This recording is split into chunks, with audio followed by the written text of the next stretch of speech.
Rachel Finn left her office at 6:12 p.m., texting her roommate that she'd be home in 15 minutes. By 6:18 p.m., she had vanished, without a sound, without a witness, and without a trace. In a city wired with cameras and crowded with commuters, her disappearance triggered one of the most baffling investigations in FBI history. What happened in those 6 minutes? And why does the number 6 keep surfacing in other unsolved cases? The Crime Scene presents a new page of crime, a new mystery, a new shock case. It was a rainy Thursday evening in Portland, Oregon, October 17, 2019. The streets shimmered under the glow of streetlights, slick with fresh rain. At 6:12 p.m., Rachel Finn, a 27-year-old data analyst, sent a text to her roommate, "Leaving now. Be home soon." She had just wrapped up a long day at the tech firm where she worked and was heading home on foot, a routine she followed almost every weekday. Her apartment was just under a mile away, a 14-minute walk through a well-lit commercial district. She always took the same route, past the bakery, across the park entrance, then down a quiet residential lane. Security footage from the bakery's outdoor camera captured her at 6:14 p.m. She was wearing a navy raincoat, holding a black umbrella, and walking at a steady pace. Nothing seemed out of place, but Rachel never made it home. Her phone stopped transmitting location data at exactly 6:18 p.m. That 6-minute window between the bakery and the next surveillance point became the focal point of the investigation. The camera at the corner store, just 300 feet ahead, showed no sign of her. No one matching her description passed by. No vehicles stopped. No disturbances were reported. Later that night, her roommate grew concerned and called Rachel's phone. It rang twice, then went straight to voicemail. By morning, it was completely offline. Police were notified, and a missing person report was filed. Within 24 hours, the FBI joined the case. The only physical clue found was Rachel's umbrella, leaning against a lamppost near the park entrance. It was dry, untouched, and oddly placed. No fingerprints, no signs of a struggle. The area was combed for evidence, but nothing surfaced. Rachel Finn had vanished in a stretch of road covered by cameras, surrounded by people, and drenched in light. Yet somehow, in just 6 minutes, she disappeared without a trace. The stretch of road where Rachel Finn vanished was anything but isolated. It was a commercial corridor lined with cafes, boutiques, and apartment buildings. On a typical weekday evening, dozens of people passed through the area: commuters, dog walkers, delivery drivers. Yet, in the 6 minutes between 6:12 p.m. and 6:18 p.m., no one saw or heard anything unusual. Investigators reviewed hours of surveillance footage from nearby businesses. Rachel was clearly visible at 6:14 p.m., walking past the bakery. She appeared calm, her pace steady, her umbrella shielding her from the drizzle. But the next camera, located just 300 feet ahead at a corner store, showed nothing. Rachel never passed by. No one resembling her appeared in the frame. No vehicle stopped. No one ran. No one screamed. The gap between those two cameras became the epicenter of the investigation. It was a short stretch, less than a minute's walk. Yet somehow, Rachel disappeared within it. Police canvassed the area, questioning residents and shop owners. No one recalled seeing her. No one heard a struggle. No one noticed anything out of place. The only item recovered was Rachel's umbrella, found leaning against a lamppost near the park entrance. Oddly, it was dry, despite the rain, and positioned upright, as if placed intentionally. Forensics found no fingerprints. Not Rachel's. Not anyone else's. The silence surrounding her disappearance was deafening. No ransom note. No digital trail. Her phone went offline at 6:18 p.m., the exact moment she should have reached the next camera. It was as if she had been erased from the street. FBI analysts began mapping the area, searching for blind spots, underground access points, or hidden exits. None existed. The route was open, exposed, and well-lit. The disappearance defied logic. Rachel Finn had walked into a corridor of light and surveillance, and vanished without a sound, without a witness, and without a trace. 3 days after Rachel Finn's disappearance, investigators entered her apartment hoping to find answers. The space was neat, almost obsessively organized. Her shoes were lined up perfectly by the door. Her bed was made. Nothing appeared disturbed. But one detail stood out immediately. Her laptop was open on the desk, paused on a video of a hiking trail deep in the Tillamook State Forest, an area Rachel had never visited and reportedly disliked. Next to the laptop was a single yellow sticky note. It read, in block letters, "Don't forget the 6." The handwriting was clean, deliberate. Her roommate insisted Rachel hadn't written it. She claimed Rachel had no plans to hike, no interest in nature, and had never mentioned the number 6 in any context. Forensics later confirmed something even stranger. No fingerprints were found on the note. Not Rachel's. Not anyone's. The trail in the video was remote, rarely visited, and known for poor cell reception. Investigators couldn't determine when the video had been played or why it was paused at a specific frame showing a fork in the path. One trail led deeper into the woods. The other faded into overgrowth. Rachel's phone records showed no searches related to hiking. Her calendar had no trips planned. Her social media showed no recent posts. It was as if the video had been opened by someone else or planted intentionally. The sticky note became a focal point. Don't forget the 6. Was it a warning? A countdown? A reference to the 6-minute window in which she vanished? Or something more cryptic? The FBI began cross-referencing other cases with similar notes or numerical patterns. Nothing matched. Rachel's roommate was cleared of suspicion. No signs of forced entry were found. No surveillance footage showed anyone entering or leaving the apartment in the days before the disappearance.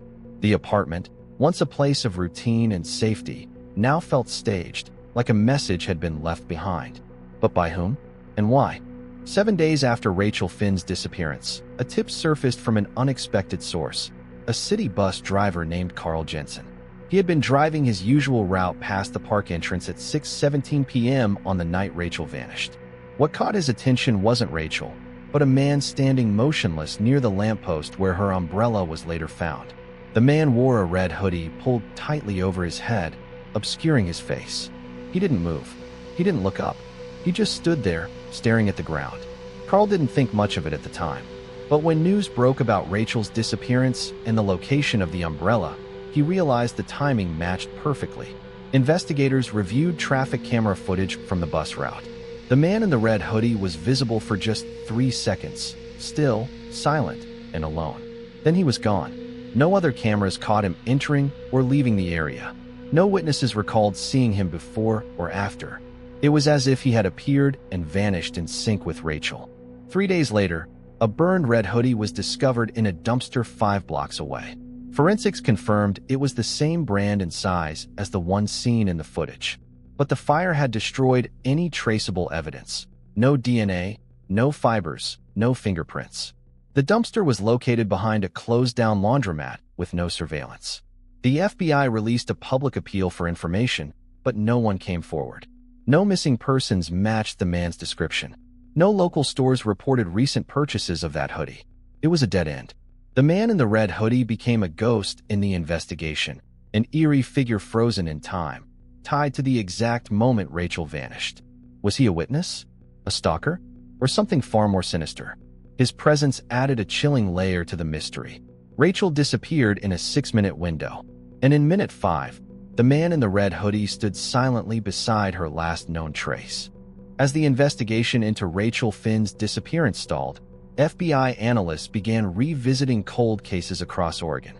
What they found was chilling. 2 other women, both in their 20s, both walking home alone, had vanished under nearly identical circumstances.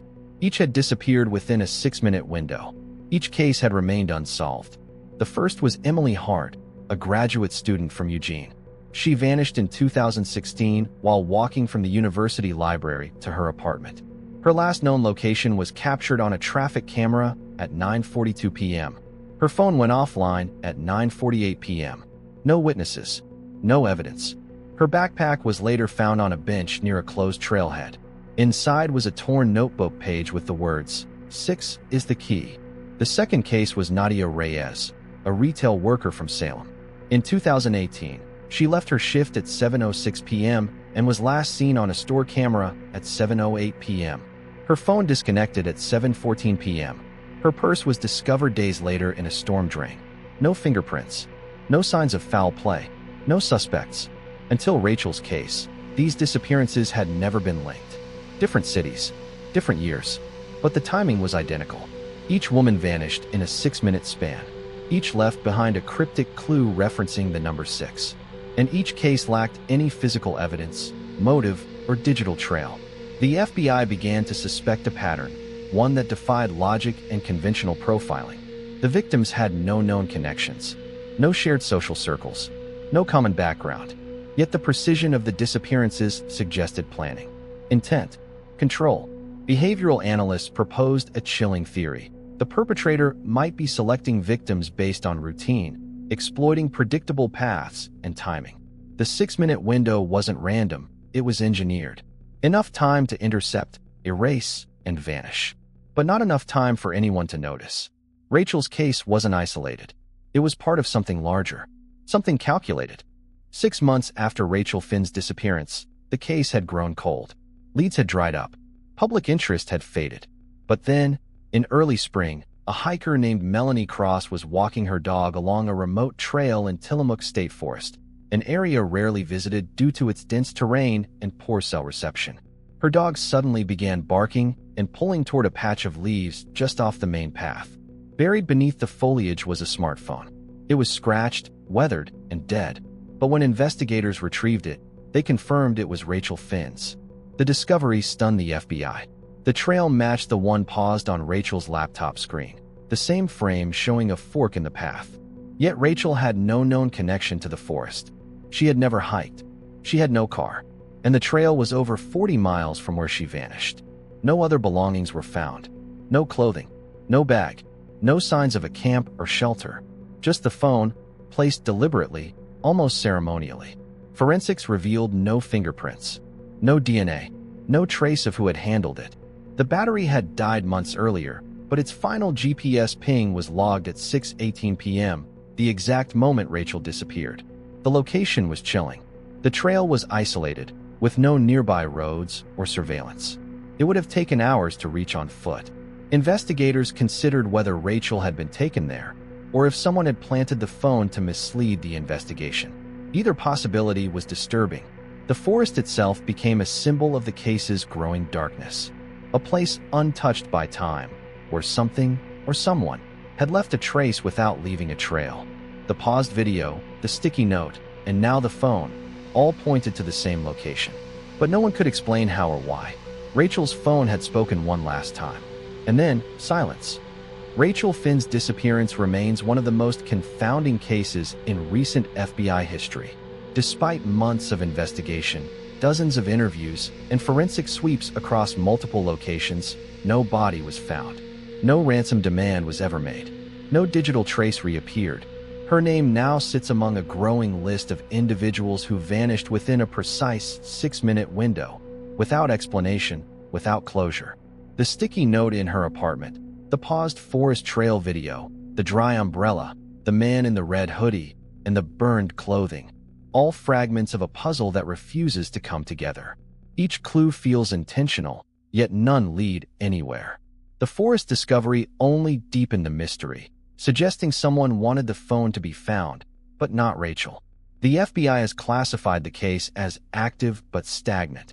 Behavioral analysts continue to study the pattern, but no suspect has emerged. The number 6 remains the most chilling element, appearing in notes, timestamps, and even the duration of each disappearance. Whether it's symbolic, ritualistic, or random is still unknown. Rachel's family holds on to hope, though the years have made it harder. Her parents keep her room untouched. Her roommate moved out, unable to bear the silence. Online forums have sprung up, filled with theories ranging from serial abduction to time manipulation to cult activity. None have yielded results. The street where Rachel vanished is now a quiet memorial. Locals leave flowers near the lamppost. Some say the air feels different there, heavier, colder, as if something unseen lingers. The city installed new cameras, but they've never captured anything unusual since. Rachel Finn didn't just disappear. She was erased, removed from a world that was watching, listening, recording, and still missed everything. Her story remains a haunting reminder that even in a world of constant surveillance, some vanishings defy logic.